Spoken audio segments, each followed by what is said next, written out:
Hello ladies, gentlemen, this is Penny at Penny's Place. I've popped on this morning to show you my latest project. You will not see it on YouTube for about a week because it's for my darling little granddaughter, isn't it, Chloe? And she does sometimes watch me on YouTube, which I don't blame her. Which I think she just knows I'm still there then, bless her. So it's her birthday next week, and I never really give her I think there's a granny or an auntie who gives her advent calendars. So I didn't want to do, you know, like a 24 advent calendar, but I did want to do something for her. So I decided on this wall hanging. And as you can see, there's 2, 4, 5, 7. So she could have it as a week advent calendar leading up to Christmas. So I've tried not to do it though too Christmassy, because I think it would be a good thing for her to put her hairbands in, her brushes and things that are lying about, pencils and things like that. I'll show you each pocket in a minute, but first I'm just going to show you what it was and how I've adapted it. I got this material from a charity shop, and it's actually a very long table runner. It's that length and that length, as you can see. So it was a very long table runner, and I was going to cut it in half. Now I thought, well, that's silly. She might as well have the whole thing and have that as the backing. So I'll start with the backing first, because that's where I am. At the bottom of the backing, I've done a secret pocket. Harper's on camera. Can you see it? Yeah. Yeah. So this was a bit over. I've done this pocket a bit small where I wanted it and that. I'm ashamed to waste it, so I've stuck it on the back, and it's got a little pocket as well.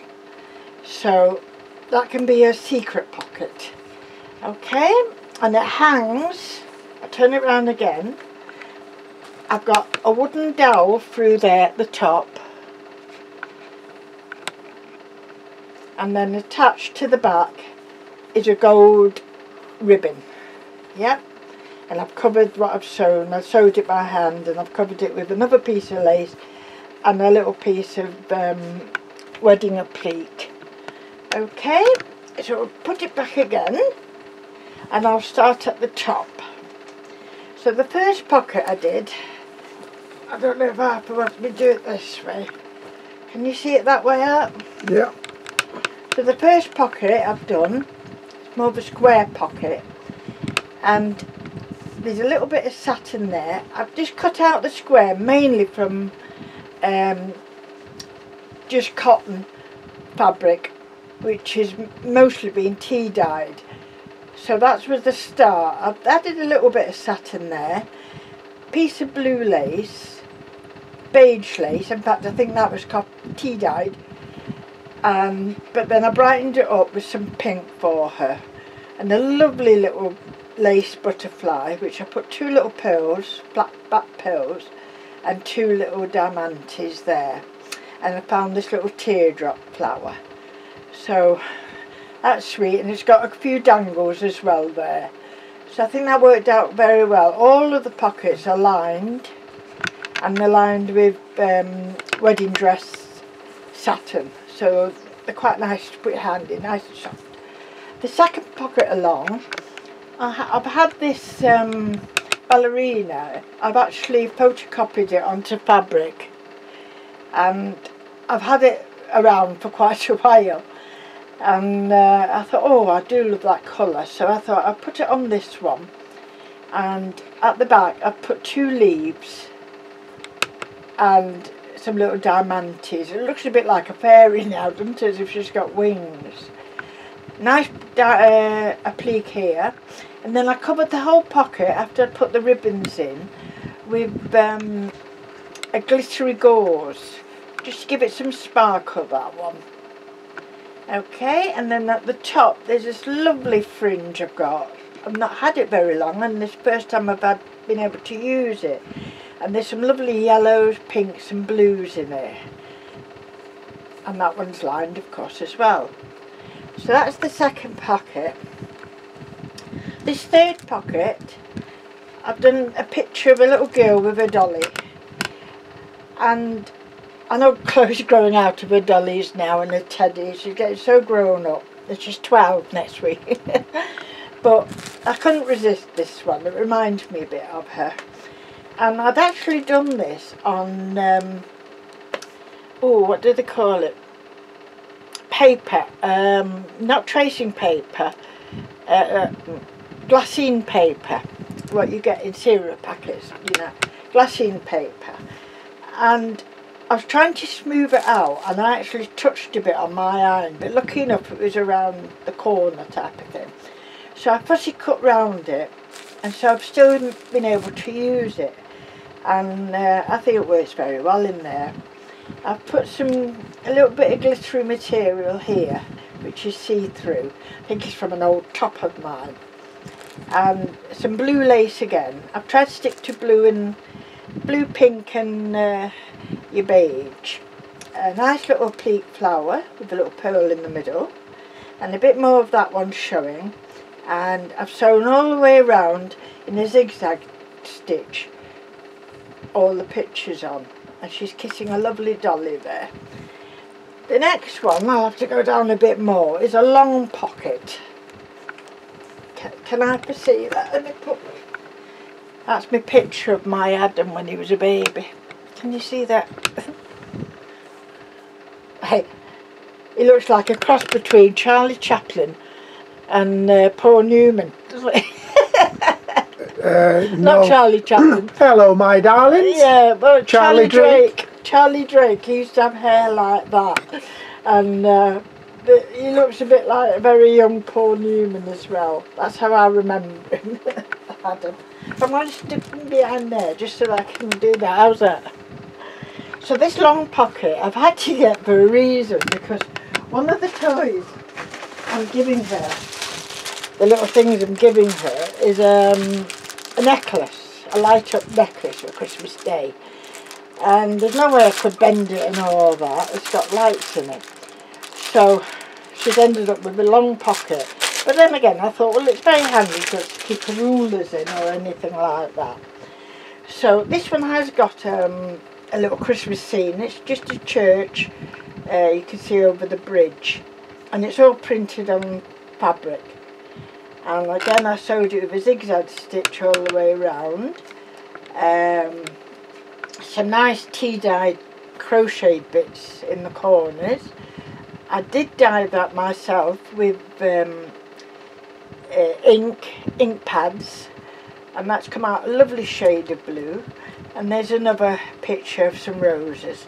So I think that one's turned out, and I dyed that one as well. So I think that one come out very nice. So she got a nice long pocket there. She put her hand in, she put secret things in there, couldn't she? And along the edge of this one I've done a little edge of white, and it's got a sequin in each. And now this trim I've had for a long time. It's meant to be self-sticking, you know, across that top you just rip off a piece of paper, but I didn't trust it, so I've added my own glue along there to keep it there. So I think that one ended up very nice. Okay, the next one down is this one, and this one's mainly copy dyed and pink. Again, plain background, and then I put a full lace over it, which has got imprint of flowers and that on it. I had these nice butterflies, and they'd already tea stained them, and I thought it just looked nice having the 3 across, matching the tea dyed rose here.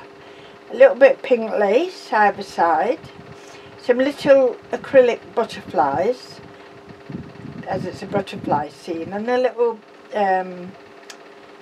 stick-on acrylic thing with flowers on. Nice little pale pink fringe at the top, and another pink ribbon on top of that that has a bit of glitter in it. And this time I've put the fringe at the bottom, this pretty tassely fringe. So I think that one's alright. Okay, I keep finding little bits of cotton. I'm going to keep going around and finding little bits to chop off.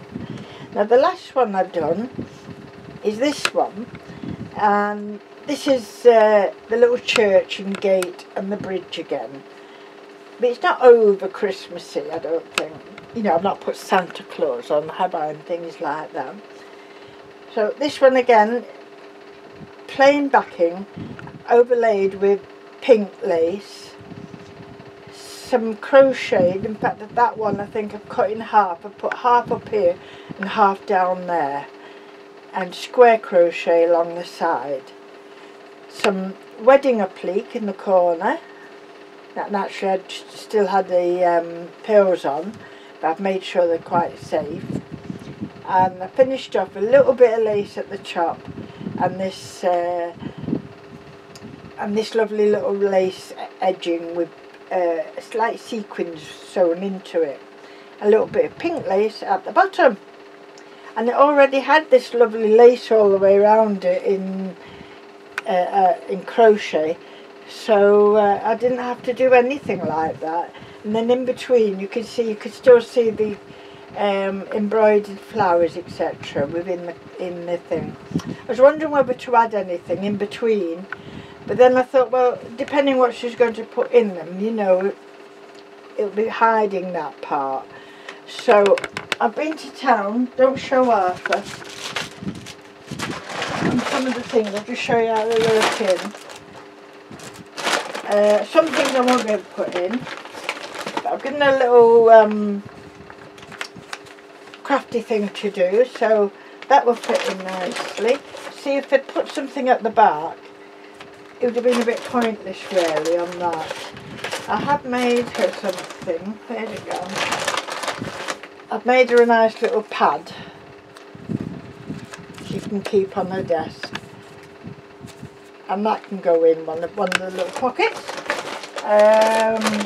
Oh, she's got a few things, and of course she still likes her cuddly things, so she's got this one from Keo Toys.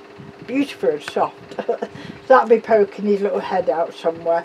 So my next task is to wrap these things up and maybe number the packages, and somebody will come and collect her birthday presents next week, so I'll have to get this wrapped up with it, won't I? You will. I will.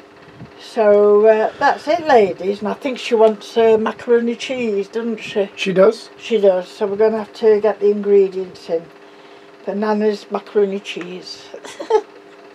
Okay, ladies, that's what I'm showing you today. I hope you like it. I think I might do one for myself as well. I'll do one for somebody else if they're interested. But it was quite enjoyable to do that. It was very nice. Thank you very much for watching, ladies, and stay safe.